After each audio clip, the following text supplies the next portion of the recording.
5ರಿಂದ 10 ನಿಮಿಷದಲ್ಲಿ ಕಡ್ಲೆನ ಹುರಿದು ಹುರಿಗಡ್ಲೆನ ಯಾವ ರೀತಿ ಮಾಡೋದು ಅಂತ ನಾನು ಇವತ್ತಿನ ವಿಡಿಯೋದಲ್ಲಿ ಹೇಳ್ಕೊಡ್ತಾ ಇದ್ದೀನಿ. ಇದರಲ್ಲಿ ಹೆಲ್ತ್ ಬೆನಿಫಿಟ್ ತುಂಬಾನೇ ಇದೆ.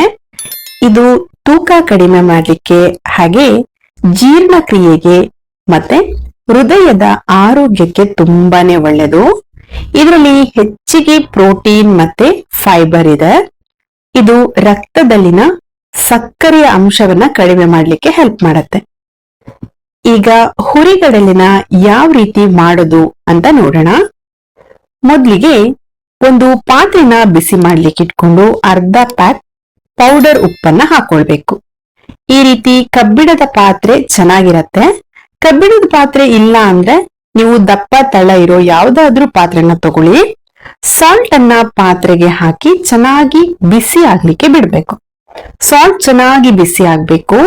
ಸಾಲ್ಟ್ ಬಿಸಿ ಆದ್ಮೇಲೆ ಕಡ್ಲೆನ ಹಾಕೊಳ್ಬೇಕು. ನಾನಿಲ್ಲಿ ಅರ್ಧ ಕೆಜಿ ಆಗುವಷ್ಟು ಕಡ್ಲೆಲಿ ಮಾಡಿ ತೋರಿಸ್ತಾ ಇದ್ದೀನಿ. ನೀವು ನಿಮ್ಗೆ ಎಷ್ಟು ಬೇಕೋ ಮಾಡಿ ಸ್ಟೋರ್ ಮಾಡಿ ಇಟ್ಕೊಳ್ಬಹುದು. ಸಾಲ್ಟ್ ಬಿಸಿ ಆದ್ಮೇಲೆ ಒಂದ್ 3 ಟೇಬಲ್ ಸ್ಪೂನ್ ಕಡ್ಲೆನ ಮಾತ್ರ ಹಾಕಿ ಚೆನ್ನಾಗಿ ಫ್ರೈ ಮಾಡ್ಕೊಳ್ಬೇಕು. ಒಂದೇ ಸರಿ ಎಲ್ಲ ಕಡ್ಲೆನೂ ಹಾಕೊಳ್ಬಾರ್ದು, ಸ್ವಲ್ಪ ಸ್ವಲ್ಪನೇ ಹಾಕಿ ಫ್ರೈ ಮಾಡ್ಕೊಳ್ಳಿ. ಸಾಲ್ಟ್ ಚೆನ್ನಾಗಿ ಬಿಸಿ ಆದ್ಮೇಲೆ ಹಾಕೊಂಡ್ರೆ ಬೇಗ ಆಗತ್ತೆ. ಕಡ್ಲೆನ ಹಾಕಿ ಚೆನ್ನಾಗಿ ಮಿಕ್ಸ್ ಮಾಡ್ತಾ ಮಾಡ್ತಾ ಆ ಬಿಸಿಗೆ ಕಡ್ಲೆ ಪೀಲ್ ಓಪನ್ ಆಗ್ತಾ ಬರುತ್ತೆ. ಎಲ್ಲ ಕಡ್ಲೆದು ಪೀಲ್ ಓಪನ್ ಆಗ್ಲಿ ಅಲ್ಲಿ ತನಕ ಚೆನ್ನಾಗಿ ಫ್ರೈ ಮಾಡ್ತಾ ಇರಿ. ನೋಡಿ ಎಷ್ಟು ಚೆನ್ನಾಗಿ ಎಲ್ಲಾನು ಅರಳ್ತಾ ಇದೆ ಅಂತ. ಇದು ನಮ್ಮ ಮೂಳೆಗಳನ್ನ ಸ್ಟ್ರಾಂಗ್ ಮಾಡತ್ತೆ, ಹಾಗೆ ರೋಗ ನಿರೋಧಕ ಶಕ್ತಿನೂ ಕೂಡ ಹೆಚ್ಚು ಮಾಡತ್ತೆ. ಸ್ಕಿನ್ಗೆ ಮತ್ತೆ ಹೇರ್ಗೂ ಕೂಡ ತುಂಬಾ ಒಳ್ಳೆಯದು.